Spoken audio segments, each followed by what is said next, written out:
Guys, Brett Hurt, his fourth company, Core Metrics, launched in 1999. He left in 2005 after the company broke 30 million bucks in revenue. And in 2010, the company sold for $300 million to IBM. That was his first sort of big cash day, but he left actually earlier in 2005 and launched with one of his friends, Brant, Bizarre Voice, which ended up growing to 100 million bucks in revenue, spending just $13 million to get there, and $1 billion IPO, very capital efficient.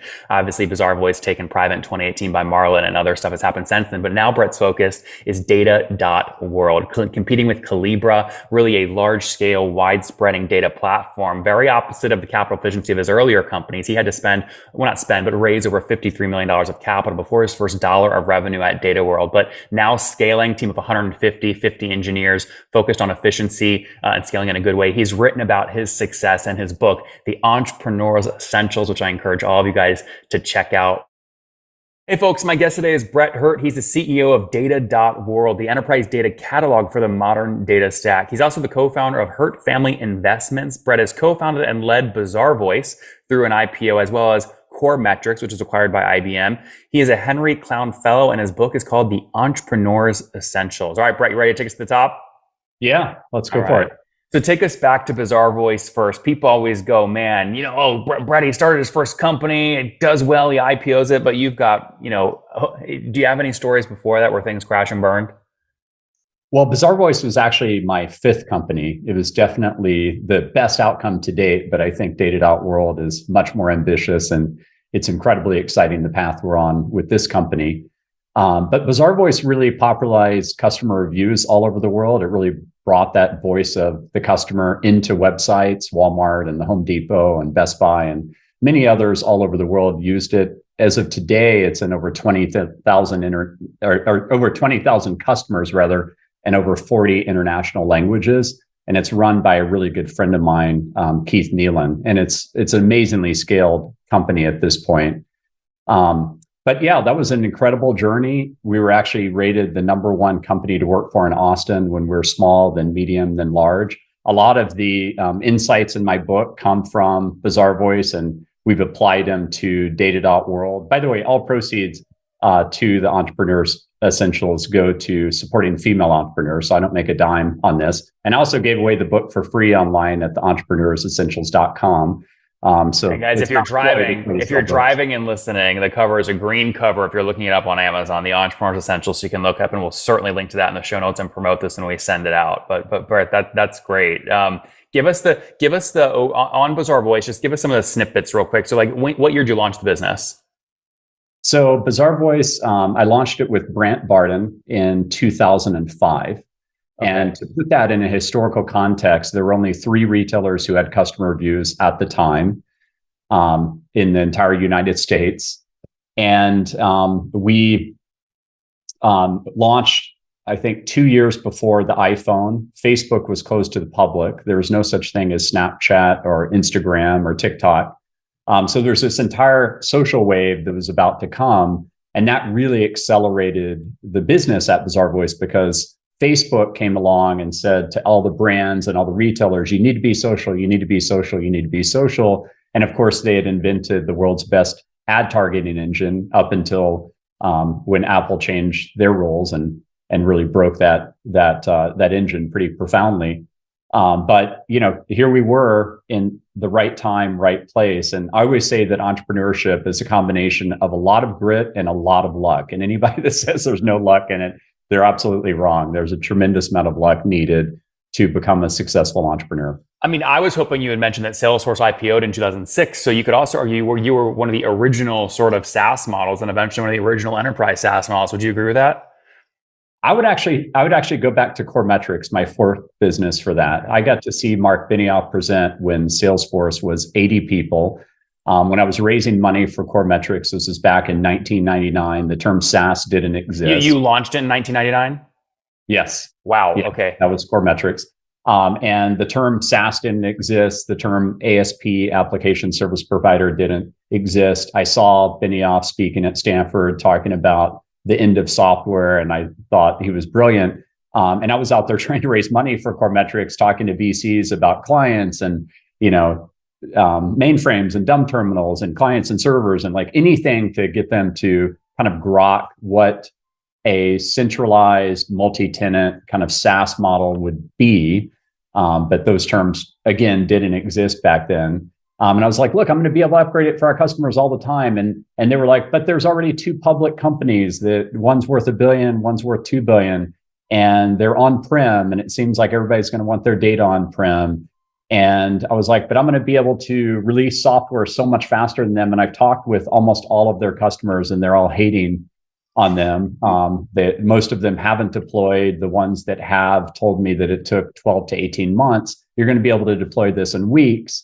And the rest is history. I mean, Coremetrics just blew past those companies, really disrupted them, and was one. We can quantify this though too. I mean, I love the story, but we can put real numbers behind this. It's funny. I mean, I'm looking here at your profile. I mean, you launched the Series A, or you closed the Series A in 1999. Not to date you at all, but 1999. That's right. You're also one of the early uses that I see. I haven't seen many earlier than this, of debt financing to fund a SaaS company, so you can preserve your equity as you go into a Series B and onwards.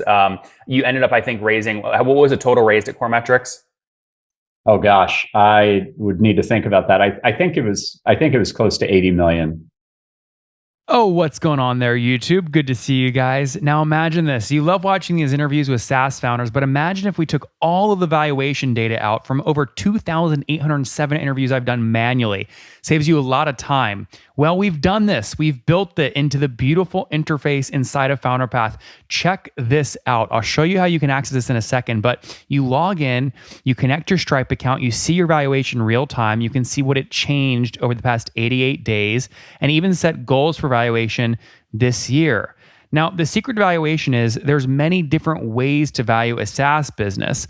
So the reason you're going to see 3 or 4 different valuations inside of your FounderPath dashboard, this is all free by the way, is because depending on who's doing the buying of your SaaS company, you're going to get a different valuation. A VC is going to pay a different valuation. Private equity firm is different. If you're going to do a minority sale, that's different. And if you sell the whole business, that's a different valuation. You can see all those when I hover over here. Right, so the teal is what a VC would pay, yellow is what private equity, and red is if you sold the whole thing outright. Now, what's cool about this is not built off random data. Again, you guys hear these interviews on YouTube. All these data are built from real-time valuation data points founders share with us on the show. So traction, 1.2 million, seed round, 3.7 raise, they sold 22% of their business. Go in here and filter by the event. Maybe you only want to see companies that have sold the whole business. Well, here are a bunch that have been acquired, the valuation and the multiple. Maybe you're going out right now and you're raising your seed round. Well, go in here and look at all this recent seed deals that went down, what they raised, what valuation they raised at, and what percent that they sold. There's never been a larger data set of SaaS valuations than what you can get now inside of FounderPath, and we're thrilled to bring it to you. All right, we're going to go back to the YouTube video here in a second, but if you want to check this tool out, if you want to jump in and sign up, you can check it out for free to get your valuation at this link, founderpath.com/products/valuations. Or if you go to founderpath.com and hover over products, click on get your valuation here and go ahead and sign up to give it a whirl. Again, all that valuation data live right inside the platform. I hope to see you there. All right, let's jump back into the interview. And are you able to share back in 08? This is crazy timing, right? Remember, guys, what I was in 08 in the financial markets, I think you closed your Series E then, it was for 60 million. Do you remember what that valuation was? No, that's actually incorrect. Okay. That was I was already at Bizarre Voice at the time. So I got Coremetrics to a point where I felt very, very confident that it was going to be successful. And then I just felt like the timing for Bizarre Voice was too compelling, and I wanted to move on to my next project. What year was that, Brett? That was 2005. So Okay. I remained on the board of Coremetrics for a period of time and loved the company, loved the people there. And then it exited to IBM for around $300 million in 2010. And that was my first significant exit. But it was 2 years before Bizarre Voice went public.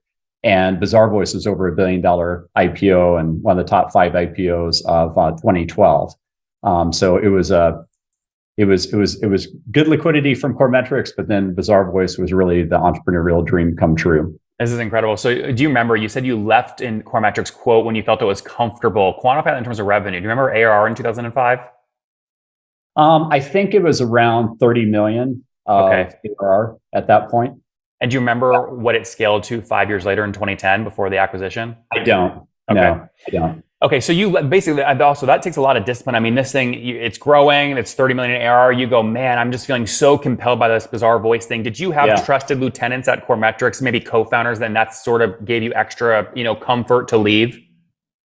Yeah, actually, I left with Brant Barden, who became my co-founder, and it was a little bit of an awkward scenario because Brant approached me at Coremetrics and said, "Hey, I'm going to go start another company at some point, and I'm wondering if you'd be on my board of directors." And Brant was absolutely amazing on our client services team. He led really one of the most difficult parts of the SaaS model, which is to make sure that you're doing a great job of servicing your customers. I always say you have to constantly be re-earning their trust as a SaaS company because it's a recurring revenue business. So you've got to stress that last S, software as a service, and really make sure you're providing great service. So anyways, I was fascinated with how great Brant was at his job. And when he first said this to me, I thought, well, gee, I don't want to lose him. But then I thought, I'm a real hypocrite if I don't meet with him about this. And then when I met with him, he said, "Hey, would you like to brainstorm with me too? I could really use a brainstorming partner." And we brainstormed and we came up with Bizarre Voice.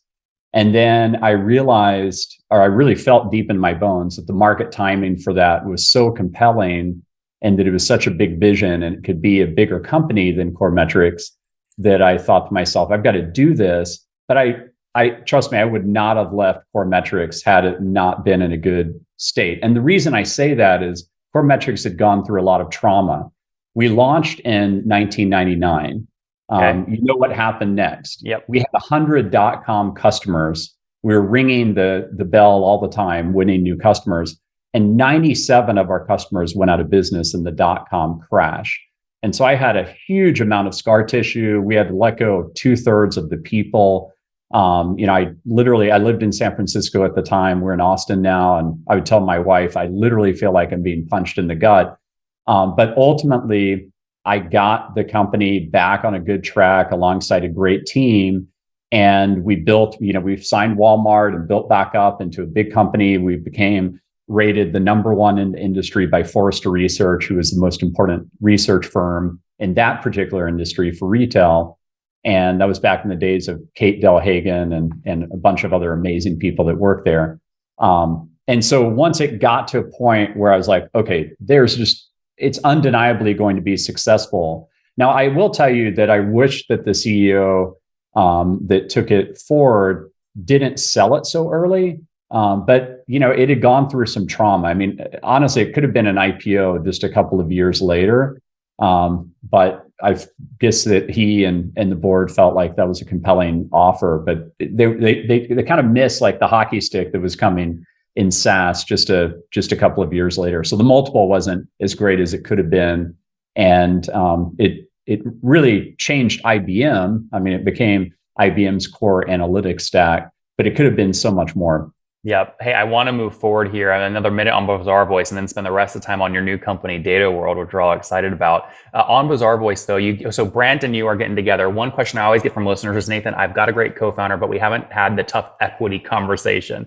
And they always end up just saying 50-50, which I go, man, was it really lazy? They just didn't want to have the tough conversation, so they said 50-50. How did you guys do that? Did you and Brett just split it 50-50, or how'd you have that conversation? You and Brant, sorry. Did you just split it, or how'd you do that? Yeah, so we that was the toughest conversation we ever had, actually, because there's a lot of romance in starting a company together. And, I truly love Brant today. He's one of my best friends, but I would not do a 50-50 deal. I knew what kind of value I had to the business, and I served on the board of directors of Shop.org. I had, a tremendous network out there. And I had tremendous know-how. I mean, Coremetrics was my 4th business, and it was a successful business. And so I negotiated with them. I won't tell you where we ended up, but we did not end up at 50-50, but I ended up with a much bigger equity stake. But at the end of the day, Brant did incredibly well financially, and it was also a dream come true for him. And one thing I'm particularly proud of is by the time Bizarre Voice went public, like two things. One is we had only raised 23 million and we had over 100 million run rate with 13 million left in the bank. Y Combinator said it was one of the top 5 most capital efficient SaaS businesses of all time. So just to be clear, you were at north of 100 million bucks in ARR in 2012 when you IPO'd. Yes. Wow, that's incredible. With only 13 million of capital use over a 6-year period. That's incredible. It was a good burn multiple. Yeah, that was a good burn multiple. And then the second thing is that we, those firms that gauge how you're doing on giving equity and kind of how generous you are. We were the second most generous SaaS company by that time, 2012, out of all SaaS companies that had gone public before, in terms of how generous we were with equity to all of our employees. And so, how big was the ESOP pool at IPO? Yeah, we had a big one. And the thing that I love about that is that how big though, Brett, was it? I think it was like 20-ish% that we given to employees.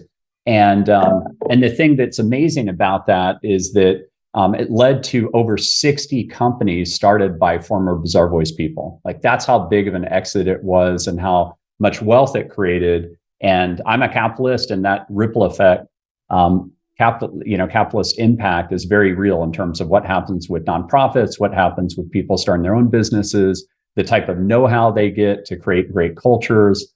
As I mentioned, Bazaarvoice was the top rated company. Data.World is rated in the top 3 companies to work for in Austin. Let's get into that, Brett. Data.World, you launched, I believe, in 2015? Yeah, we launched we founded in 2015 and we launched Data.World. It's Data.World, by the way. Yep. Always pronounce the dot. But we launched on July 11th of 2016 on Slurpee Day, which we didn't really expect it was going to be on 7-Eleven. But that turns out that was Slurpee Day. But that was a great launch, and we've now become the world's largest collaborative data community for open data sets. And then we have a for-profit division of the company, which is focused on the data catalog industry. And we've been a great disruptor there in a very similar way, by the way, to Core Metrics. If you go all the way back to 99, because we're competing here primarily against Elation and Calibra, which are both primarily on-prem. Most of the revenue comes from on-prem, and they come out with a couple of releases a year. We come out with over 1,000 product releases a year, literally release software 2 to 3 times a day. That's the pace of innovation here at Data.World.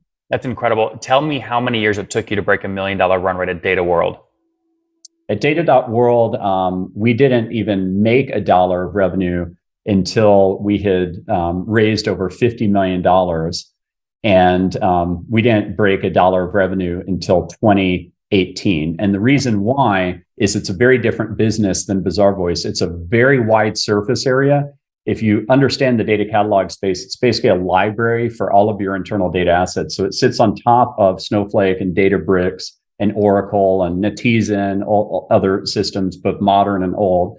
And it sits on top of Microsoft Power BI and Tableau and Looker and Google Data Studio and a bunch of others, Domo and a bunch of other older BI systems. So we have over 95 integrations, and the surface area of what we're doing is really wide. And we also have to be incredibly secure. Like you can imagine the CISO process that we go through with customers. We have a lot of cybersecurity customers on our platform, a lot of companies you would have heard of that are truly big. And we're in every market vertical now. We're in universities, government agencies, local, state.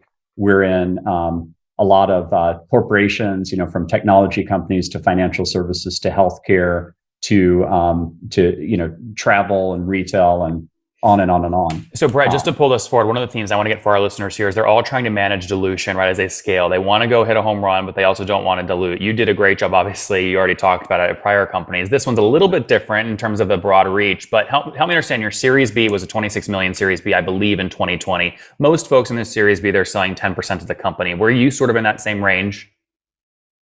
So we're about 50-50 owned right now between investors and internally. Yep. And we've raised over 132 million to date. The last round we raised was from Goldman Sachs. That was a $50 million round. They put in 40 million of that 50 million, and we were oversubscribed on the remaining 10. What was the post money on that? Are you comfortable sharing? Yeah, I can't share that on a podcast. Okay. Sorry. Most Trust me, so, Venturewire and all the others try to get that all the time. yeah, most folks. I mean, look, you can sort of predict. I mean, most folks when they're doing Series C, especially in early 2022. I mean, you're selling somewhere between 5 and 10, 15% of the company. Is it? Can you say you're sort of in that same range? Well, we closed on our Series C in 2022. Yep. So we did it after the crazy multiples, which turned out to be a huge blessing because there's a lot of companies that raised at like 100x ARR multiples, and that's a crushingly high multiple to live up to. And so a lot of those companies are getting recapped. We're not in a recap situation. So you were more like 20, 30x, something in that range. I don't feel comfortable disclosing, but we were in a very normal type of range. Well, hey, Brett, you got to teach my audience because they don't know the normal range, but I also want to respect your privacy. Can you give a range you're comfortable with so there's a concrete takeaway for the audience, but what still protects what you're trying to protect? We were way south of 100x AR. Okay, that's great. So moving forward to today, just help me understand pricing model. What's the average customer paying you per year for this data platform you've built? So I don't discuss average selling price. That would give a lot of good competitive intel. But I can tell you the way we charge is we charge on a platform basis, and then we charge users above that. So when we upsell customers, we're typically upselling on the number of users, and we're actually becoming the most deployed data tool of all time at our customers. How do you measure that? Well, one of the largest service firms in the world has 85% of their employees using Data.World. There's nothing that's ever taken off like that for them. Another company, which is... Do you know if they've tried others though? I mean, that's sort of saying you have 85% penetration in one of your customers. Well, yeah, but what about someone who tested Calibra and tested you? Yeah, so that was one where they failed with Calibra and they never got... Okay, there we go. They never got over 12 users. And with us, they're at 31,000 users. Okay, that makes more sense. Talk to me about your supporting all this from an infrastructure perspective as we wrap up your last 2 minutes. What's your total team size today and how much engineering power do you have there? Yeah, so we're about 150 people today. And our engineering team is getting a lot more efficient right now because of generative AI, like all engineering teams are. So we're all in on that. And we're also all in on it from a product standpoint because our platform is built on what's called a knowledge graph, and that three-dimensionalizes data. Google search is actually built on a knowledge graph, and Facebook social engine is built on a knowledge graph, and a large part of Amazon. So we've got the perfect technology base actually for generative AI, but we're also using it very heavily internally. And a lot of our team is engineering at this point. Like how many of the 150? Yeah, it's around a third of our company at this point.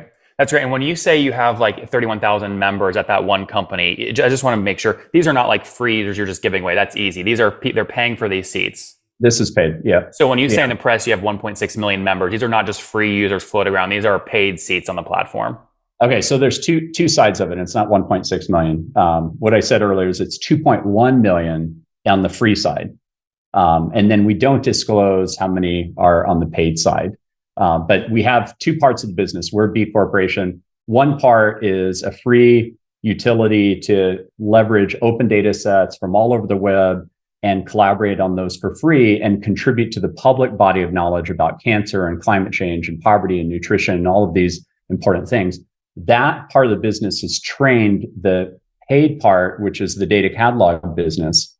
And the way you can think about it is that the first part of the business is essentially like a free data catalog for open data. And the second part of the business is a data catalog just for a company, just for their private data. And that's where all of those integrations and everything else come into play. Yeah, sorry, just to be clear, in April 5th, 2022, you told TechCrunch, quote, he claims the Data.World now has more than 1.6 million members across customers, including the Associated Press and Penguin Random House. That's where I got that number from. My question is, I want to make sure when we're saying members, are these paid seats or are these people contributing to your learning model that might be free? Those are people contributing to the learning model. Yeah, that's just dated because that's an old TechCrunch article. But yeah, that's now over 2.1 million. Oh, wow, impressive. Okay, cool. So they're all contributing to your learning model. And then you've got companies like this one with 31,000 seats where they're all paying for each of those seats.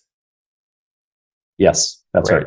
You've taken companies to 100 million bucks in revenue a couple of times. You're not going to share this, but my best estimate on your revenue today with 150 employees, most VC-backed companies do between 100 and 200,000 bucks in revenue per employee, which would put you at like 20 million bucks ish in ARR. How many years do you think it'll take you to break 100 million bucks in revenue with this idea?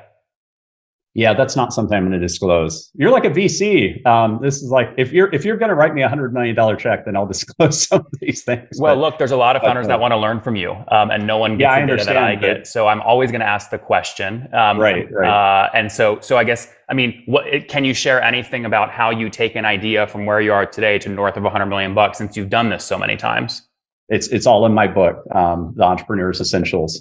I talk about specifically how to build the sales team, how to do it in a capital efficient way, how to structure your culture, how to hire, how to ultimately come up with the right business model. So everything about that is in our book. Are there numbers in the book? There are numbers in the book for companies that have either sold or gone public. Yeah. You're speaking my language, Brett. On that note, let's wrap up with the famous five. Number one, your favorite book besides your own. I love Enlightenment Now by Steven Pinker because it's so data driven and really makes you optimistic for the future and takes chapter by chapter issues like inequality or food or energy or anything you're worried about and shows you the no BS data throughout human history to show you that the world is actually progressing in a really beautiful way overall versus the fear mongering that goes on pretty constantly out there. An under the radar CEO or founder that really impresses you that you're following? I think Ross Burdorf is incredible. We're investors in his company. They recently closed a round at 1.7 billion, and they're disrupting LegalZoom. And it's an interesting story because it's his first time in the CEO seat. You have to say the company, Brett. So it's Zen Business. Zen Business. Yeah. I cut you off. Go ahead.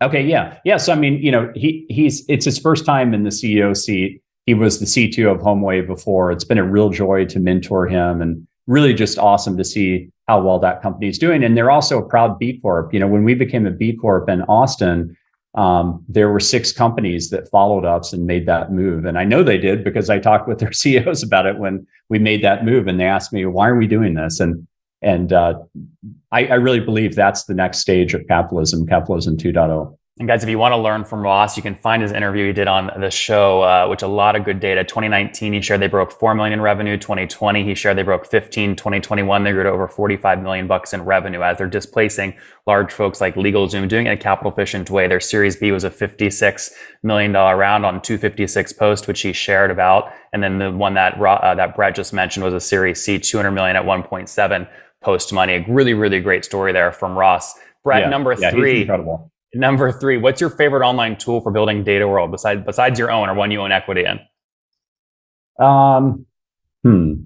I've got to say that it is becoming very quickly GitHub Copilot, because the way it leverages OpenAI's Codex and the way it's lifting all of our productivity on the engineering side, which is, as you know, a very high cost part of any business, and it's turning our engineers into superpower. So I love that technology. Number 4, how many hours of sleep are you getting every night? I get 7 to 8. That's great. And situation, married, single, kids? Married for 27 years. And my wife is my investing partner. We've invested in over 130 startups in the past 12 years. We're in 40 VC funds as well. So we have our own family office, as you mentioned at the top. And we have 2 kids. Our daughter is 18 and she's going off to Tulane University in the fall. That was her dream school. And our son is 13. We have his bar mitzvah in Israel this year in June, which we can't wait for. Oh, that's awesome. Very cool. And how old are you? I'm 51. Last question. Take us home here. Something you wish you knew when you were 20. Oh gosh. Well, I'll stick with the kid theme for a second. I took this path of being an entrepreneur. And when I graduated from the Wharton School, I made $0 for a long time. And it took a long time to gain wealth on the entrepreneurial path, but I knew it was what I was going to do. My wife and I talked a lot about it before we got married. And because of that, we waited for a long time to have kids. We didn't have our first child we didn't get pregnant until we were 32. Mm-hmm. And I would have gotten started earlier, all things considered. And, they say that you live with no regrets in life, or some people say that. I think that's BS. I think there's lots of regrets in life. And that's one where I would have just said to myself, hey, believe in yourself more, believe in your ability to become successful. Don't worry as much about the financial security for having kids. You'll figure it out. Guys, Brett Hurt, his fourth company, Core Metrics, launched in 1999. He left in 2005 after the company broke 30 million bucks in revenue. And in 2010, the company sold for $300 million to IBM. That was his first sort of big cash day, but he left actually earlier in 2005 and launched with one of his friends, Brant, Bizarre Voice, which ended up growing to 100 million bucks in revenue, spending just $13 million to get there, and $1 billion IPO, very capital efficient.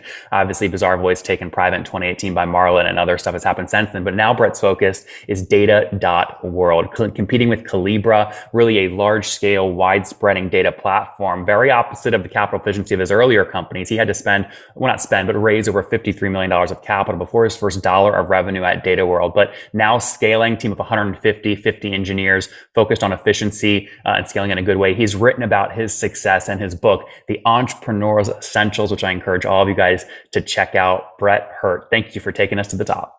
Yeah, thank you so much.